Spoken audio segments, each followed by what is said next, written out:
Hello and welcome to Legislative Report. I'm State Representative Mario Scavello of the 176th District. Today we have an exceptional show. I'm down at the 911 Center in Hamilton Township, and my guest is Gary Hoffman, who is the Director of Communications for the 911 system in Monroe County. Welcome, Mario. Oh, pleasure to be here. Gary, why don't we talk about the history first? Because there's a lot of new folks that move into the county since 911 was started. I believe the county population was like 35, 40,000, and now we're up to about close to 180,000. So there's a lot of folks that don't know the history. So let's talk about the history. Well, basically what the control center started was based on a need from the population base at that time was predominantly Stroudsburg, East Stroudsburg area. And in the earlier days, actually prior to two-way radio, there was a need for dispatching police. Mm-hmm. And it started with someone sitting in the Stroudsburg Municipal Building answering a telephone, and there were lights, little red lights, incandescent lights above the stoplights along Main Street. Mm-hmm. And the police had a procedure that they had to cross Main Street every so many minutes, and if they seen the lights on, they knew there was a police call, and then they would go back in the headquarters to get the call, or they would stop at a payphone to call in. Wow. So that eventually evolved to East Stroudsburg coming on board. They had a police department, and they seen the need and the resource availability, and it just grew as the population spread across Monroe County. So there was a need for regionalizing emergency dispatch and emergency response and coordinating all that.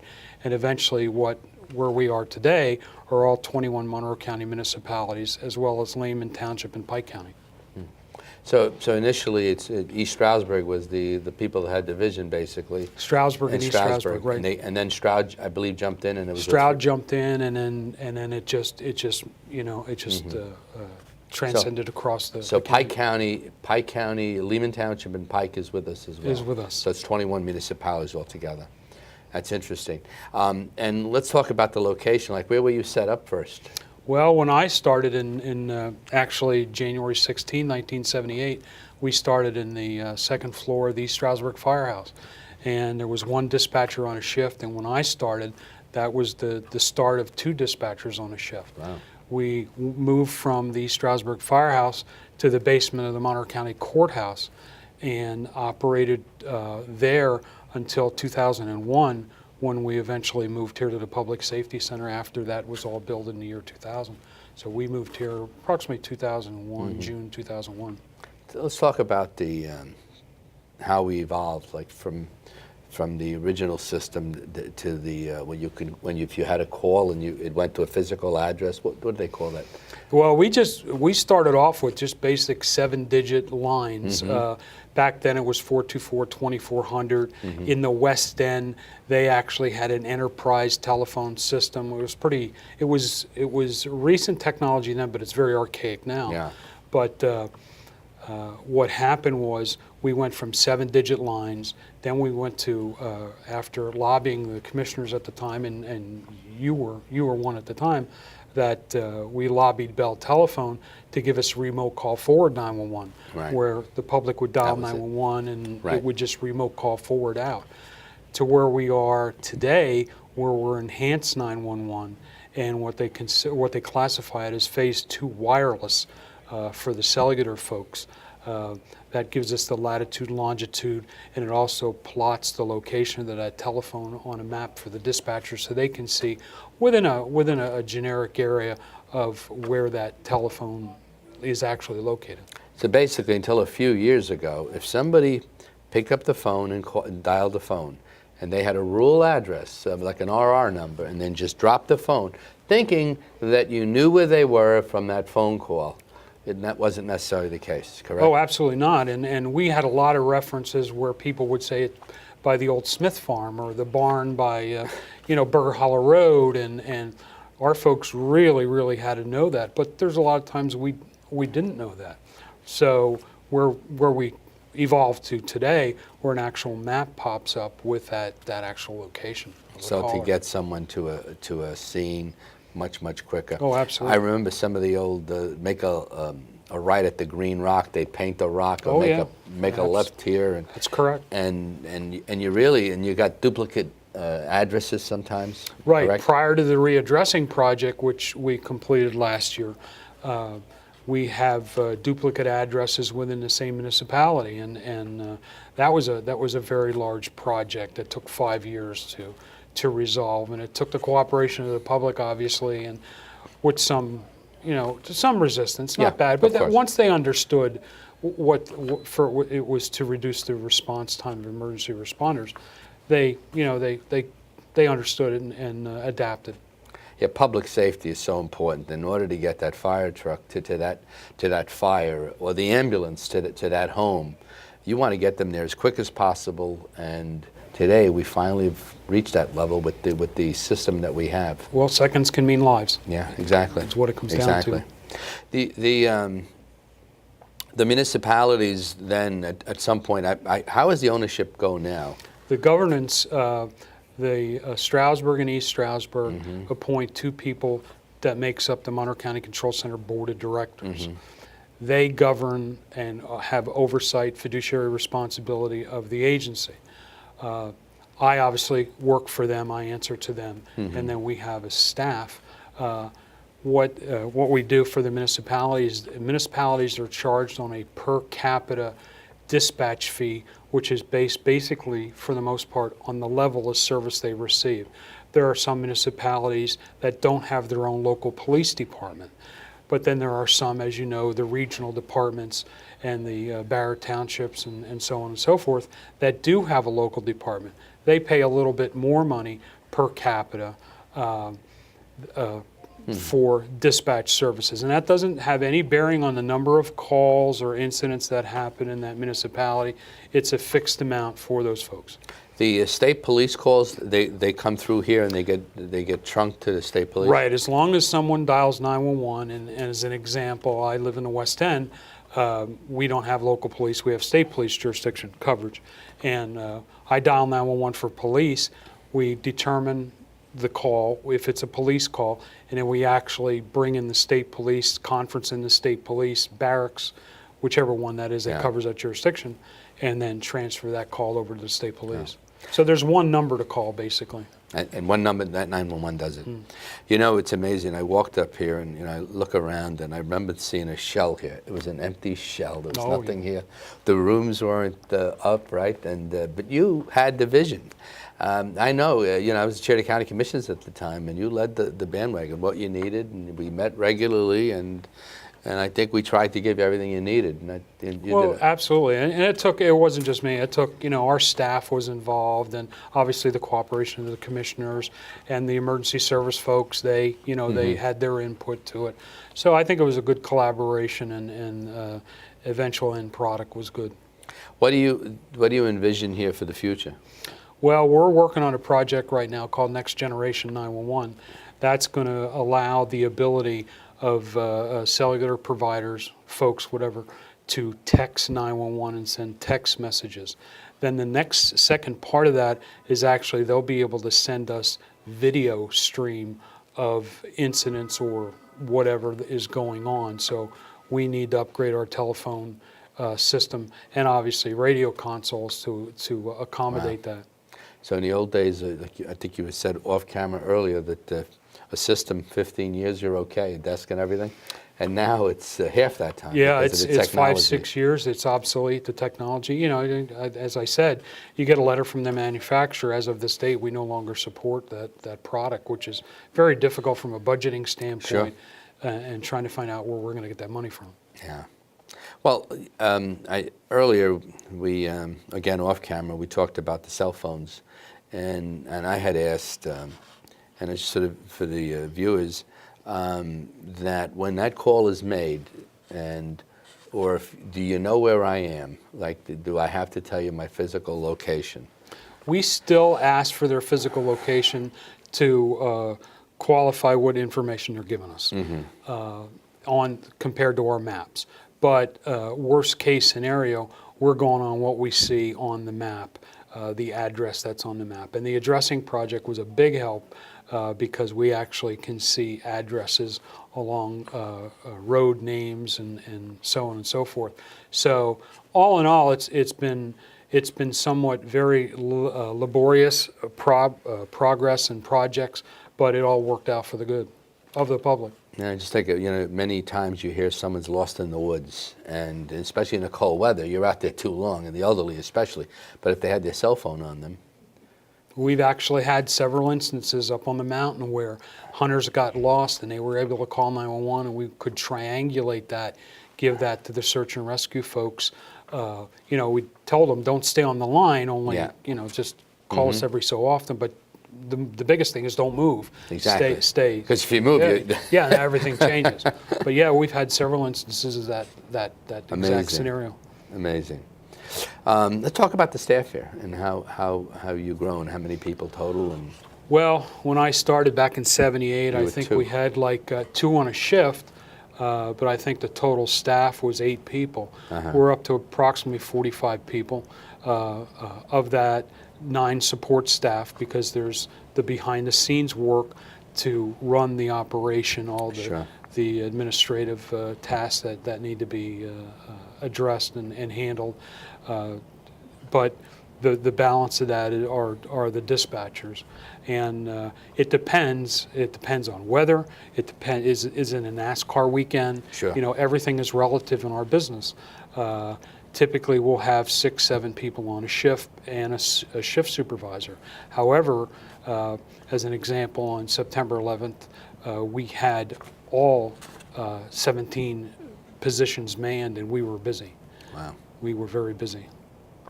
The effect of September 11th throughout Monroe with the people that commute, the commuting population, all that brings chills to your spine when you think about what happened on that day.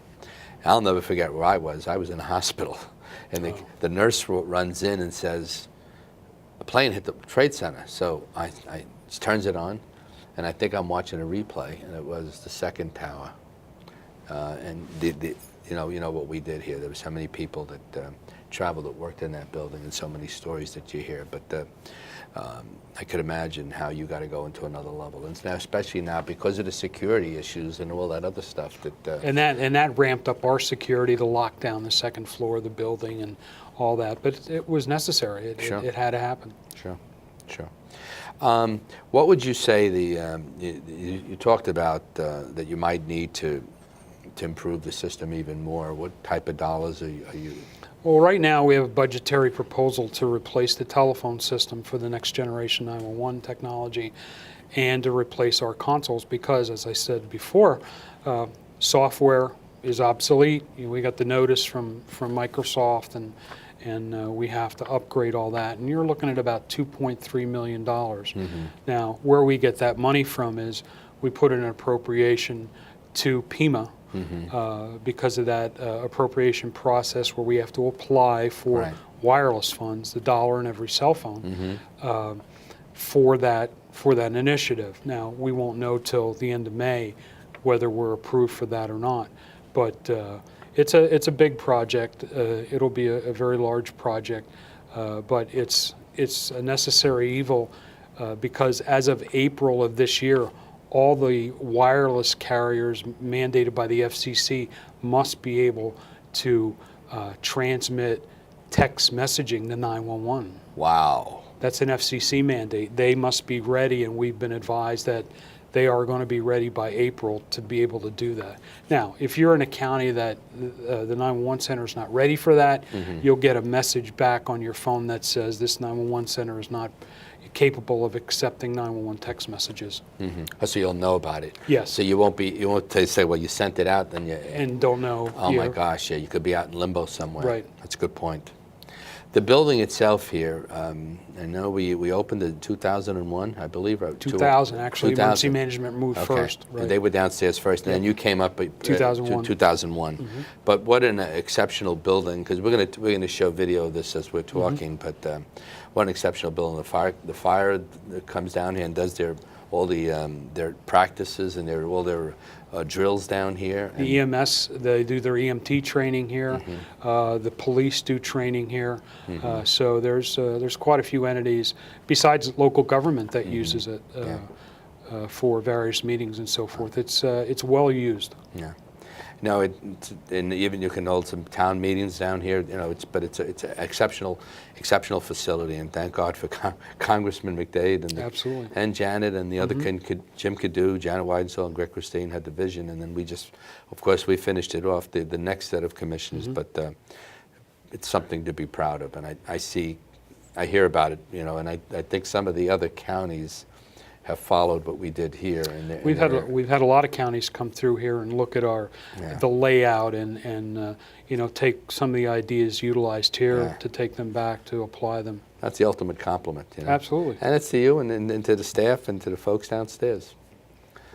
We have a good working relationship with emergency management, and it has to be. Yeah. It has to be in a catastrophic or you know, major weather event. We have a very good working relationship. We work side by side, and they have their responsibilities, we have ours, but we still have to integrate. You've been watching Legislative Report. We will return in a moment.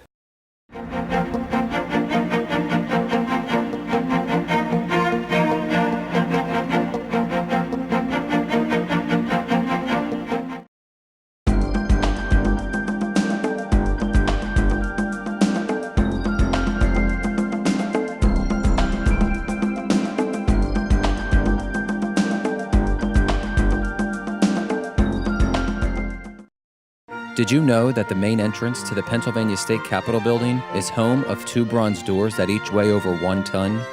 As the primary entrance to this beautiful architectural building, the bronze doors signify the many accomplishments and sacrifices endured throughout the history of the Commonwealth. The magnificent archway over top the doors contains a portrait of William Penn, founder of the Keystone State. The upper panels on the doors commemorate the forming of our nation, with the signing of the Declaration of Independence and Constitution. The bottom panels depict the laborious industries of the Commonwealth, including coal mining and agriculture. Now you know. Welcome back to Legislative Report. I'm down here at the 911 Center, and my guest is Gary Hoffman. Gary, you know, we talked about so many different things, and I'm going to tell you, what an education it is to come here. What a pleasure talking to you, because you know the business. You can teach this business. The snow that we just had, and we've had numerous snowfalls, and I could imagine how hard it must be for you guys, first of all, to get your people in here sometimes during those storms. And what kind of issues have you had in the last couple of storms here? Well, I can say from the past, we had to go out and actually pick up our folks with 4-wheel drives and transport them in, and obviously they have to be here. Yeah, there's no ifs, ands, or buts. Yeah. But this particular year, obviously, with the volume of snow we had, I got to give the public a lot of credit. We didn't have many issues of people going out and exploring to see if their 4-wheel drives worked or whatever. We didn't have many very severe incidents. There were a lot of fender bender type accidents. There were a few accidents with injuries, but the reality of it is the public did a great job this winter. Other than the volume of snow we received, they did a great job and listened to the reports from the media. That's fabulous, because, you know, maybe watching some of these accidents that have occurred on these highways around the country, and sometimes it registers. Well, I don't want to be a part of that, and thank God for that, because in bad weather, and if you get a tremendous amount of snow, stay home. Stay off the roads, because that's where the accidents occur, and it makes everyone's job so much easier. All right, let's switch. I want to be a 911 operator. What do I need to do? Well, first, we advertise, obviously, publicly, and you need to be able to multitask. I mean, have high skills in multitasking. You got to be able to understand and interpret a map, because there's a lot of mapping here. You have to have the correct temperament, not get involved with the call, show compassion but not get involved and take that home with you, because Yeah. obviously that increases the stressors. Sure. We've had severe incidents where we actually provide debriefing to our dispatch staff if we feel they need it or if they request it. Catastrophic incidents where we actually bring in folks to debrief them. Wow. But it requires you to be able to type 35 words a minute accurately. And to be able to, as I said before, multitask. Sometimes you got to talk on the phone, type in the computer, answer a radio, and do that correctly and accurately. And calm somebody down. Calm somebody down. Some Yeah. people call and they are just, screaming. The national average says people will call 911 once in their life. And typically when they have to dial 911, it's a very, very severe incident to them. They interpret that no matter, and it very well may be, but you're going to call 911 once. And for years we've preached, write directions down to your house, keep it near the phone, because when you got a call, you're not going to be able to think and comprehend and put that all together and tell us. You're going to be very frustrated and get them here, get them here, get them here.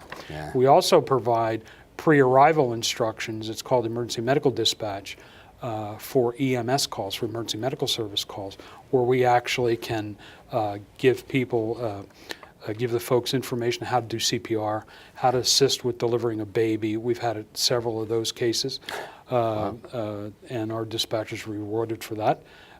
But you really multitasking, keeping a calm demeanor, be able to interpret sometimes a lot of what might be garbled information, assimilate that, put that all together, and turn it into something that makes sense, and then get that out in a quick amount of time.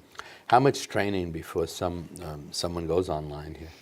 I'm going to say at least 8 to 9 weeks in a classroom before they even go out on the dispatch floor, and then they'll be transitioned over to, they may start with the police radio. They'll sit alongside a trainer, a CTO, communications training officer, and they will sit there and just focus on one task at a time. And then eventually they'll broaden that to include EMS and fire or call taking, whatever, as well as learn the computer-aided dispatch system, because as I said before, they have to be on the phone and be able to take information and type that into a computer. No.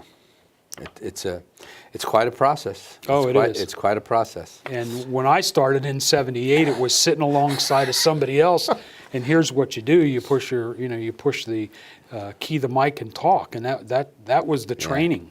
That was the training. And I'm not going to go into specifics, but I'm sure there's been instances here where a family member might have been affected, and the person picks up the phone and here, and that has got to be very, very tough on the person. Absolutely, very stressful for the person, and obviously that rattles them, understandably. Sure. And we try to diverse from that and get somebody else on the call or whatever if we can to handle that. Yeah. You've done quite a bit here, and we talked about what your plans are into the future, and it has to happen, this texting stuff.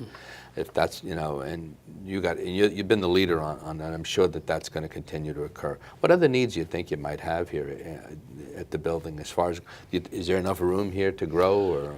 Yeah, actually, the room that we're sitting in is what we call our training room. This is where we train. This is where we have some staff meetings, et cetera. But the wall is removable, and we can expand the communication center area into this room as well. Yeah. So it's all pre-wired, ready to go for the future. You figured that for the future. Yep. Yeah, because I think eventually, as the population continues to grow, the amount of traffic out there on I-80 continues to grow. You're gonna, the need will be even greater out there in that room. Well, and as I sent out an annual letter to the municipalities, and even though our call volume increases, the severity of the calls has gotten worse, obviously, as you know, as a resident and a legislator. The severity is some of the calls that we get today. in 1978, we would never have thought Yeah. we would ever had them. Yeah, But we have to deal with them. We can, we have to accept them and deal with them.